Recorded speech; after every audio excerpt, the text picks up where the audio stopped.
so hot here, guys.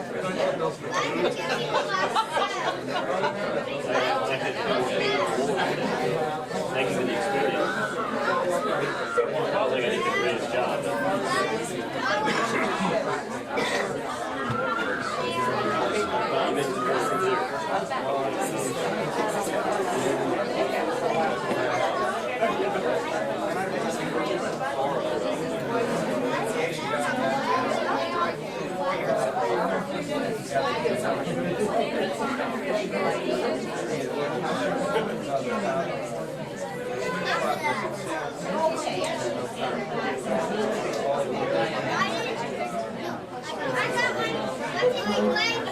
Who is with us from St. Herman of Alaska Monastery in California, to give us a talk. I'm not sure how long the talk will be. It depends a little on the heat and everything else.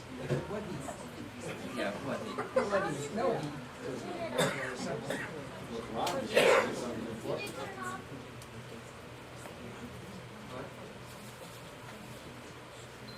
This Father Herman is especially taking this opportunity. He's come to bless the bookstore, the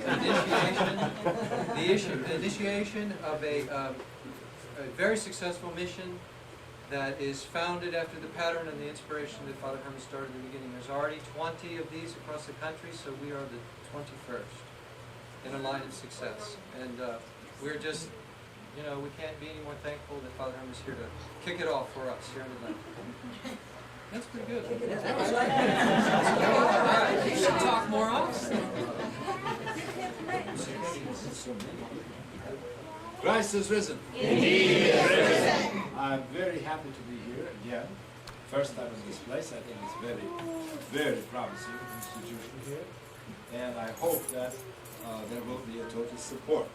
Because in each city, nowadays, there is a tremendous lack of source of Orthodox and basic Christian literature. I've been traveling to many towns, and such a big town as, let's say, San Antonio, just recently was there, and there's not a single store where you can really get, there are bookstores, yes, but they're mostly generic stuff. You can't get those basic Christian texts, like the Ladder or St. Brother and so on. And you just wonder how can people be nourished if there is no place to find them. Recently in San Francisco, the big store, nice store, they closed. And so there's the whole San Francisco area, there's not a single Orthodox bookstore. Now there is, fortunately, started with Christmas week. And now I understand here in this town, at least you have a nice store with the church. But it's so far away and it's always, really, it's closed. So I'm very much looking forward to be able to come here more often and bring you news, important things.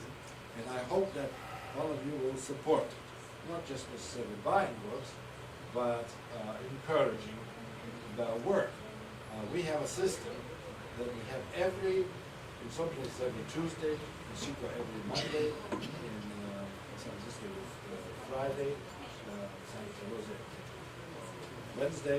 We have lectures, and we have advertising about these lectures, all over town. And in Chico we have a radio station, 2 hours a week, and so they sort of talk about that with music, various subjects, and so that when these lectures come, the people gather to hear important things. There was Archbishop John, you know,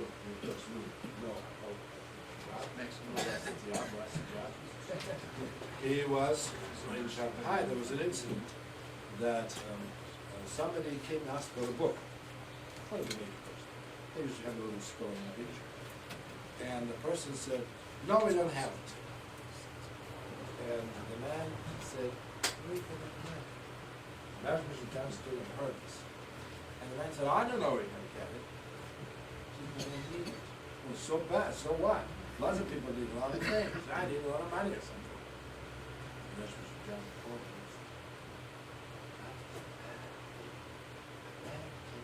asking for something spiritual.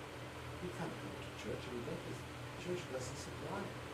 It doesn't supply the spiritual text. You need something to live with. You say this as if you don't care. And so he turned, and there was this Father Pastor, and he said, "You do something about it." He said, "Bless." And Archbishop John prayed, blessed, and that man came every, or once a week, whatever it was, Tuesday, something. Exactly, Saturday afternoon. Every Saturday afternoon he would come out with a brief review of a book that they just started something. And they were put in bulletin board, sort of most easily accessible place. And it was written in such a way that people would stop in to get the book. It was well written, so like, something very important, come and get it. And people began to read books. And then they began to demand lectures. It was people themselves.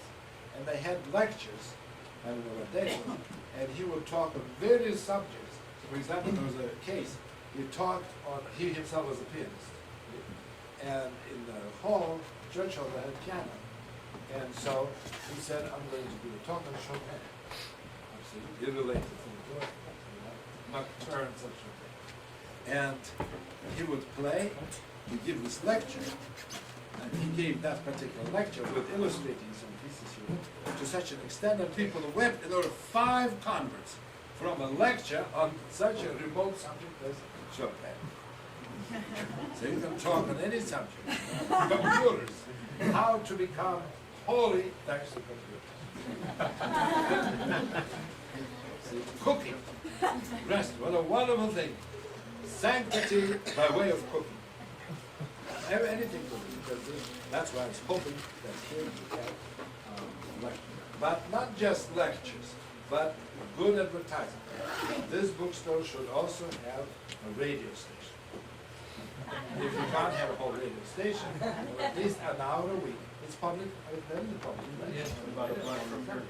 In Reading, we had a man, Mr. Hyatt, he owned a bookstore. He's dead now, his wife just also died. And I came once, and he said to me, he looked, "Oh, so I said, "Oh, give me your bookstore, I want to sell." I said, "Oh, I'm very much interested." And so one friend of mine, she said, "Watch."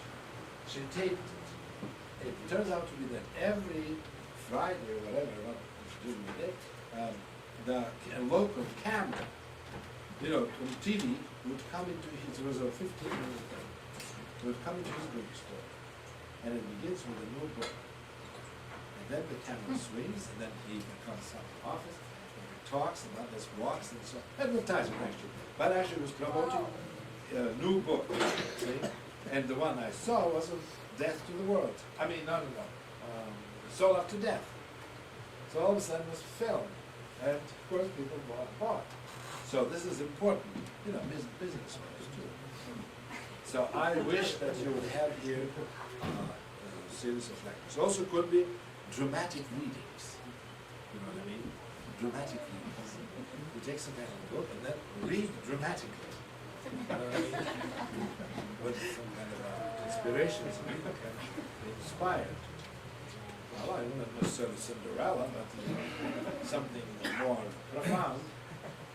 And another thing which is very important, I feel, I don't know how is this city is rather quite cultured, I understand, right? It's very cultured.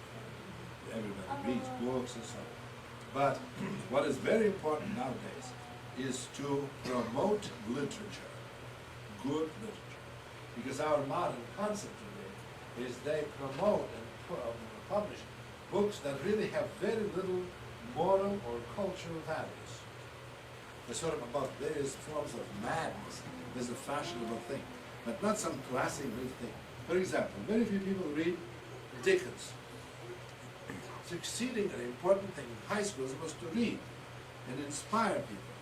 And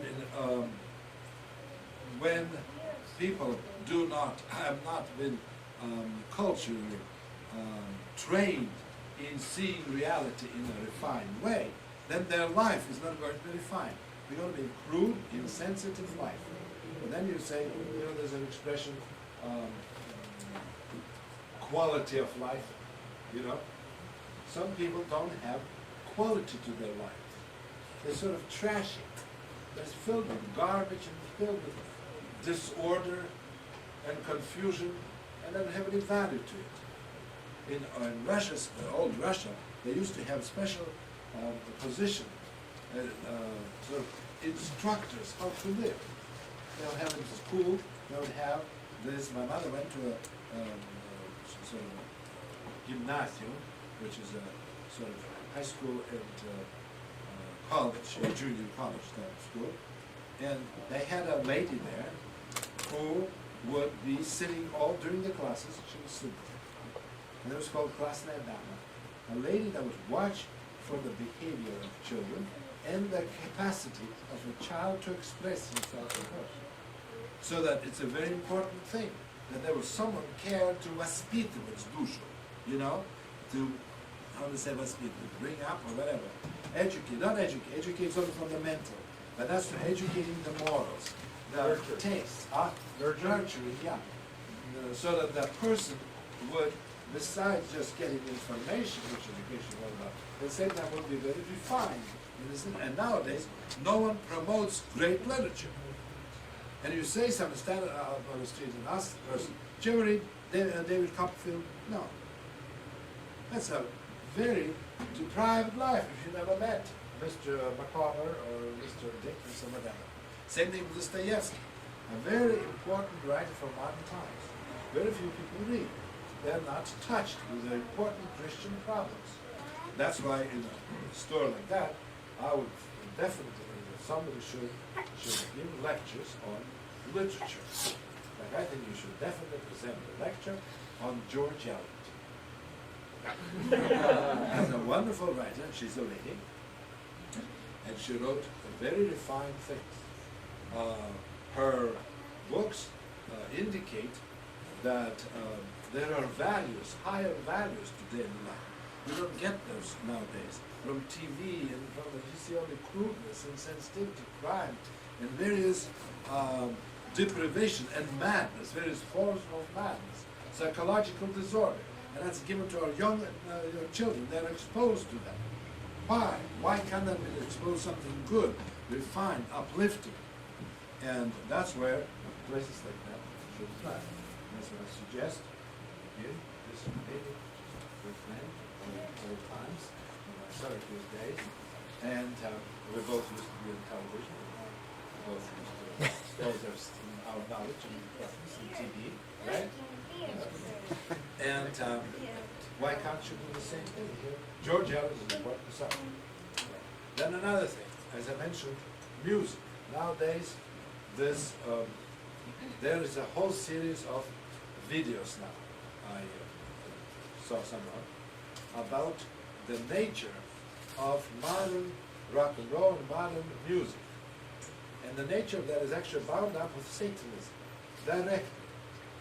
It turns out to be that a man like Elvis Presley was bound up with Blavatsky, of all people.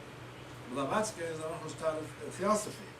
And she was an apostate, Russian apostate, who actually evoked Lucifer to help her out. And even Hitler was involved with that. That's a very, very dangerous, low, satanistic thing. And our music is permeated. While the same thing like this refined, great composers are sort of just remain in the realm of some experts. And that's all. Why can't we have lectures on Beethoven's sonatas, or I would love to give a lecture on Mozart's piano concertos. I think it's very important to show what it is, what actually our souls need. You know, our soul, spirit, is a higher aspect of our soul, and the soul must be nurtured, must be prepared for spirituality. You can't simply shove up into the spirit all kinds of spiritual things without intermediate. You have to have preparation for it.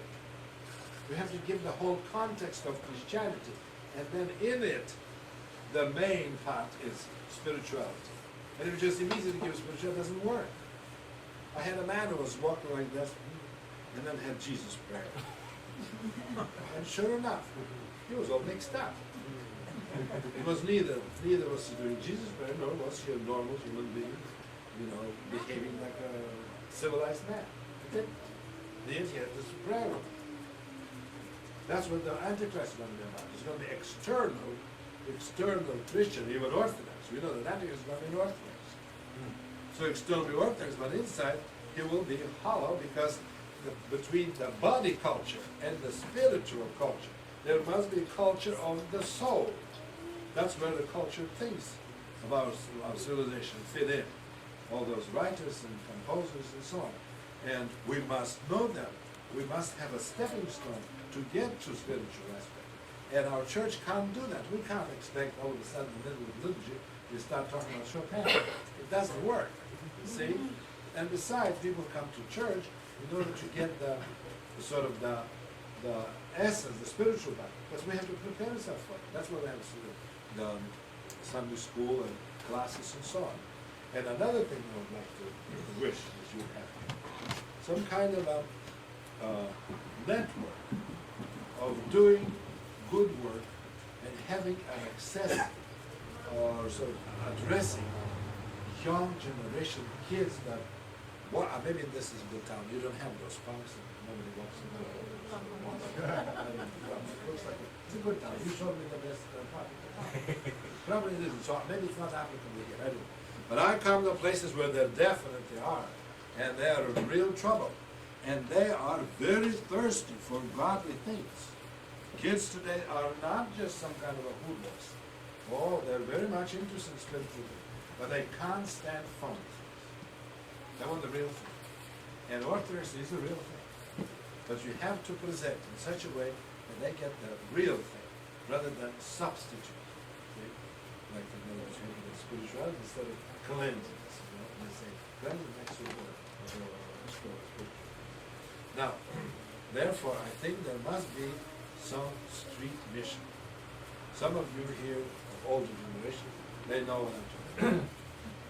There's a certain job that should be done downtown anyway to reach those people who we, for example, started our store in Chico, and we were selling crosses and things, and kids started to come. They were not particularly Israeli customers. They're not interested to buy books, especially business and spirituality. But they were interested in what's it all about. And we had icons and beautiful music, church of music. What's all about? And we have now 7 monastics, very good people who are actually going to continue our work. Just keep straight from the street. I'm surprised that you don't have here a window display. You have bars, like prison bars. Just like prisoners. That's typical. But maybe you'll have some kind of a display. I hope. And so you can put icons. And that you're going to also have this music. All right, this is the main thing on the show. Is there anything else? Okay, we have to bless this place. Now we'll have a holy blood, and you will have to just shift here so I can walk around and bless the walls. Okay? Is there anything else? And now what's this here? We're going to have a service tonight? 30 minutes for the Things are right, believing Christians, victory over their enemies, and by God, preserving thy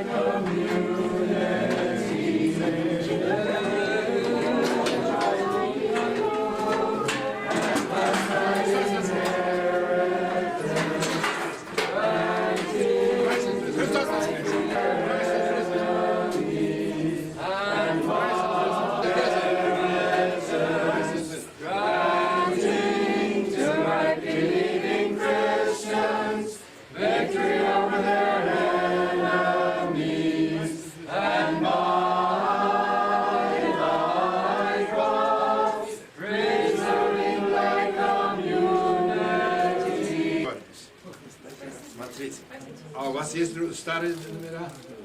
Yeah. What? Yes. Matthew, where are you? There. See this? See these people? 1, 2, 3. They will help you to translate this story of Nestor. Just take a look. This whole thing, 50 pages. Хотя вкратце ему написано сказать, что хотя. You see that? Look at it. All those pictures. You have to make. You have a Xerox company here. Right. Enlarge. Make this picture that size, and then you give a talk. You put those here. Like that. Very important. All these here, and then the latest one, and this one, this continuation about him. See about the town where he lived. See Jarki.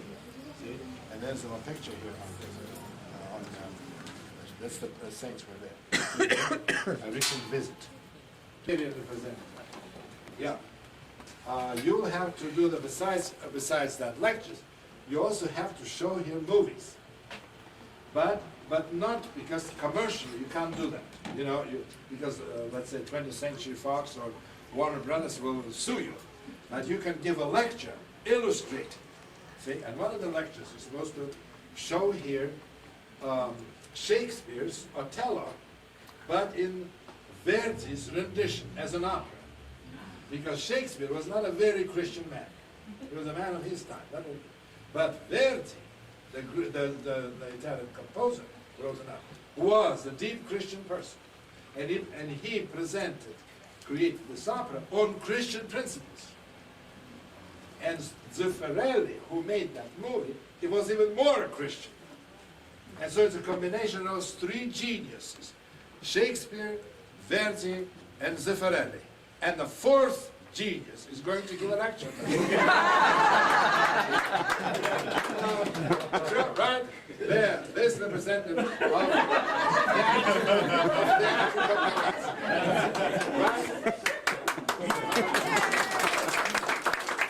That's it. So you have music, poetry. You have to have, who is the poet? Right here. Who's the poet? Step forward, poet. Excellent. We need a team of poetry. Now notice we're against free verse. It has to write. Therefore, we would like very much to give a lecture on the history of poetry as a means of ennobling the soul. Therefore, people like Tennyson are to be emphasized. People like even Robert Frost. See? But preferably those great romantics, they're very ennobling the soul. John Keats. So those have to be presented. So lecture on poetry. You'll start the series. All right? That's it? That's about it? Literature, poetry, music. Music.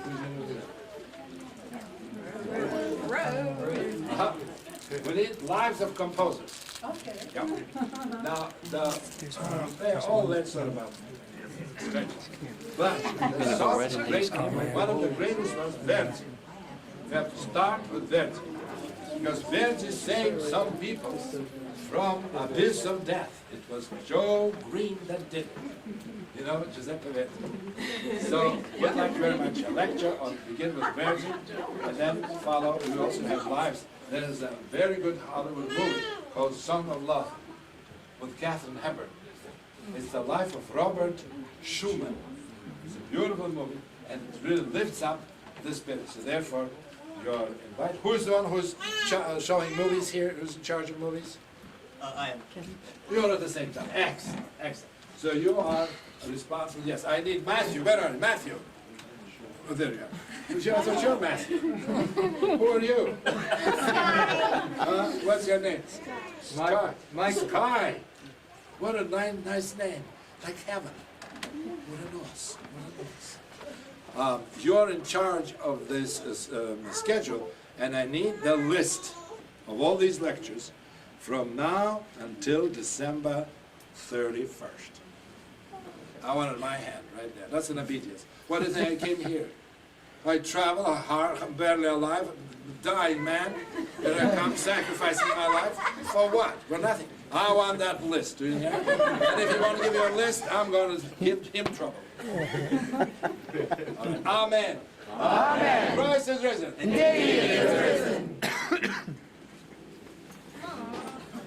That's That's it, finish. Should we say that we have about, Know what they're doing, you know, who would take time keeping this place open. On Sundays, as a rule, you're not supposed to make business. But, I don't know what's here, but Archbishop John told us that for the Christ's sake like this, when we have, missionary work, then Sundays could also be not full day, not in place of church, of course, but afternoon, and I understand, so that this money aspect, you figured it out. On this happy note, Christ is risen. Indeed he is risen. Christ is Risen from the dead, trampling down death by death, and upon those in the tombs bestowing life. Christ is risen from the dead. We can't. We by the will of God only. Maybe move it together. Which one are your cookies?